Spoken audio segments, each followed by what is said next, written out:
Okay, here now. Okay, so you all have your checkbooks on your desk, right? So go ahead and open it up. So the cover looks like this. Go ahead and open it up so that you don't start on this first page. You actually want to see on the top where it says initial, date, description of transaction, payment, debit. That should be at the top. Okay, so you're turning it one page in. Okay, so here's what you're doing. You can use the sheet that I just gave you as a guide, the one that says how to balance a checkbook. And basically what you're doing here is, all right, so let's look at this sample first. This is the number, that's how much you get paid every month. Okay, so don't use the sample, this is the sample sheet, use the actual one that I gave you, like Jesse is the millwright, Nikki is the web designer, use those, okay, not the sample one. So what you want to do first is you would put in today's date. Okay, so today is, what is today? The 21st, 8/21. And you would say something like paycheck.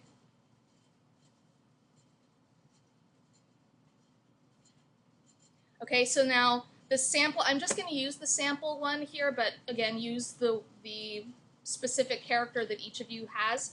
So the paycheck in the sample is $2,173.66. So you go to the column that says deposit or credit, the one with a plus next to it, and you would put in $2,173.66 or whichever,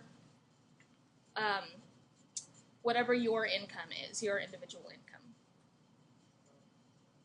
Okay, and then you always want to transfer those numbers over to the far right. So what's happening is, in the middle two columns, can you guys see that okay? Up there? Yeah? It's not too blurry or anything? Okay.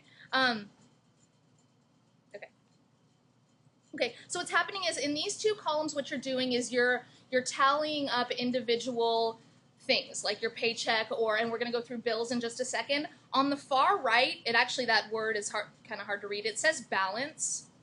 Okay, so what you're doing is you're keeping a running balance as you go down. Okay, okay, let's actually just transfer this number down one step, and then we're going to go through the rest of the bills. Okay, so in the sample, whoops, can't see that. In the sample, the monthly rent or mortgage is $680, so that would be the next line, is rent or mortgage, and it's a payment. You have to pay your rent every month, so that's $680.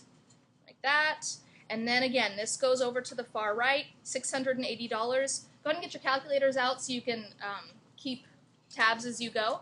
So $2,173.66 minus $680. You actually want to do that and put that in the far right. Wait, should we be using the one from the example or our own? You're using your own, okay. Yeah.